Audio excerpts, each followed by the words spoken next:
I'm Logan Crawford, and right now on Spotlight, we're venturing into the majestic wilderness with Marvin James' The Big Fir. It is a narrative that spans centuries, from the Battle of Hastings to modern-day threats posed by chainsaws and corporate ambition. This gripping tale weaves together the destinies of environmentalists, loggers, and corporate moguls, all fighting over the fate of one of the world's last great trees, set against British Columbia's breathtaking landscapes. The Big Fir not only tells a story of conflict and survival, but also highlights the critical balance between human progress and environmental conservation. We're delighted to have this very talented author join us here today on Spotlight. We thank our team at Atticus Publishing for helping us put him in the spotlight today. And we ask viewers like you to support writers like him by subscribing to our channel and by purchasing his wonderful book. The links are below this interview. Marvin, great to see you here today on Spotlight. Hello. Good to see you. Tell us what inspired you to tell the story of the Big Fir. Well, I came to Canada 40 years ago from England, and I was lucky enough to get a job in the forest industry where I designed sawmills, which produce wood, which produced 90% of the homes in America and Canada. Without wood, there would be no homes. After a while, after traveling across the country, Canada and the US, I started to see that we were cutting down way more trees than that could be rejuvenated, and there was no replanting. And I felt complicit in this basically destruction of massive swaths of trees, similar to what was happening in Brazil. But being British Columbia, it was under the radar.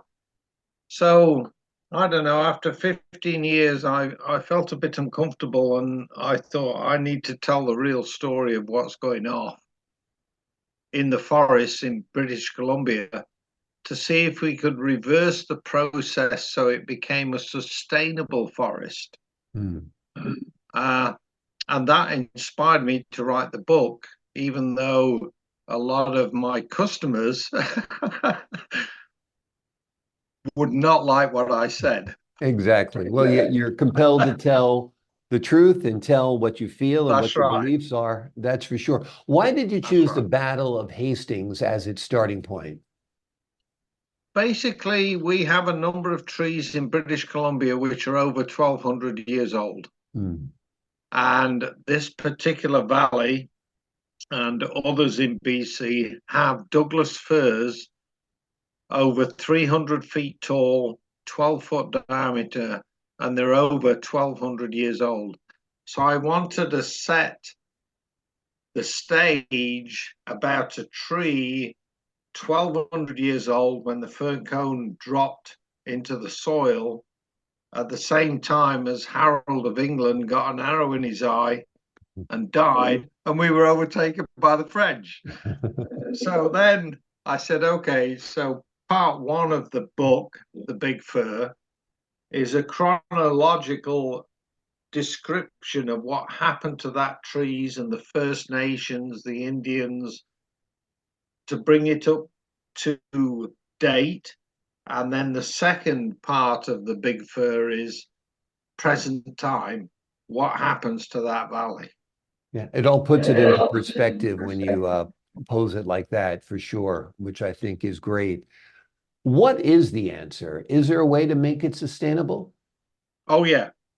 And if anybody reads the book, you can see my prospective solution where we can make it sustainable.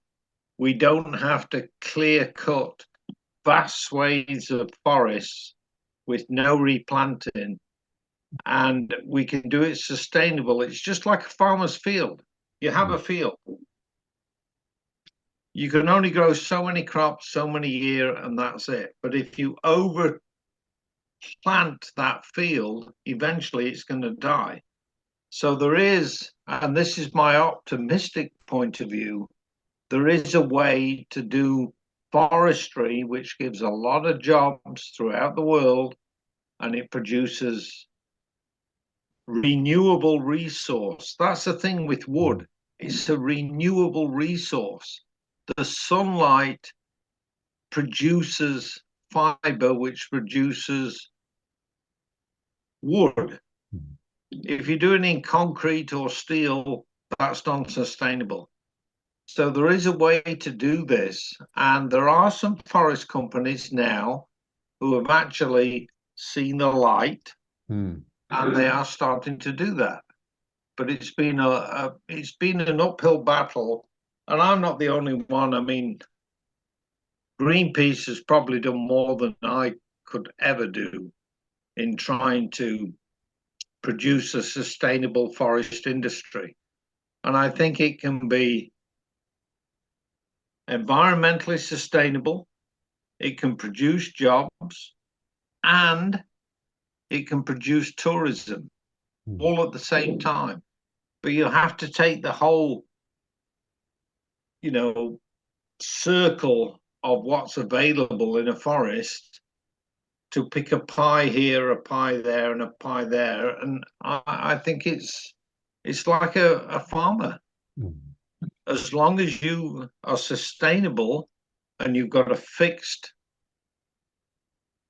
piece of land, you can make this happen. And I've seen it.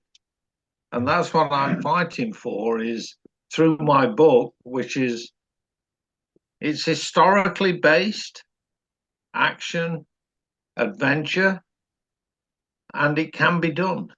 Yeah. And I think the more the public knows about it, the more the forest big conglomerates of the world will take notice and say, okay, we've got a smart mill. So that's it. Is manufactured wood at all an answer? We see the Trex and all that stuff that's used in some building today. Well, manufactured wood, where does it come from? What is the main resource of manufactured wood? As far as I know, there isn't an alternate to trees which produce manufactured woods, which basically built our country. The whole of America, when you look at it, apart from concrete apartment buildings, we build out of wood. Right. And we can make that manufactured wood on a sustainable basis, just like a farmer who has 100 acres. If he has 100 acres, he knows he can reproduce ad infinitum. Well, we can do that with the forestry as well. It's just like a farm. Yeah. No difference. Have you envisioned your book maybe as a documentary, bringing to life on the big screen so people can absorb the information that way? Yes, I would love.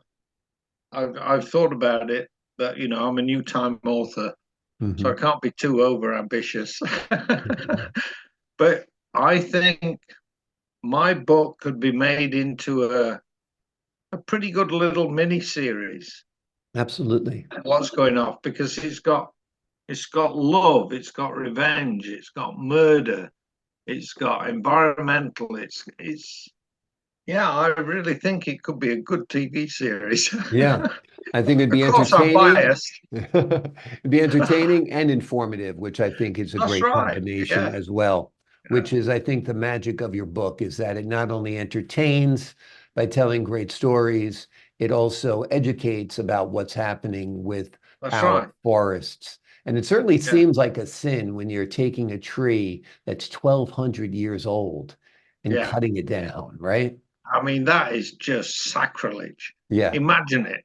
Yeah. That 1,200 years, 12-foot diameter, 300-foot tall. Just a thing of beauty. You want to go and cut it down to make an apartment building? There are loads more trees which are a lot smaller, and they can recycle faster without destroying, temperate rainforests, which have been now for 2,000 years. Absolutely. We can selectively cut the trees which leave the history of the forest together. Absolutely. Yes.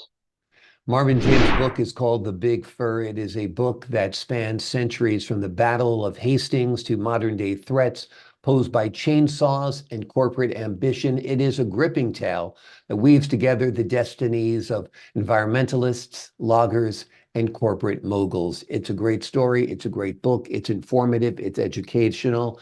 And it is entertaining as well. And it is highly recommended. Marvin, thank you so much for joining us here today on Spotlight.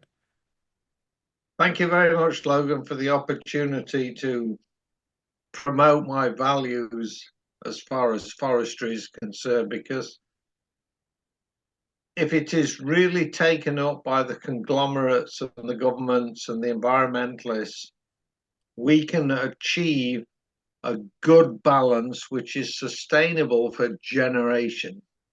But what I saw, which made me upset, was that in the past, it's not been sustainable. It's been corporate greed and make as much money as you can and then disappear out of the country. Exactly. So I have a very passionate role in trying to make it sustainable, just like a farmer who's been doing it for thousands of years. Yeah. Exactly. Well, we appreciate your input. We appreciate your time. And thanks for joining me here today, Marvin. Thank you, Logan. Did you enjoy the book? I did. I loved it. And that's why you're here on the show. And thank you. It's highly recommended to the folks at home. To the folks at home, I'm Logan Crawford, thanking you for your time this time. Until next time on Spotlight.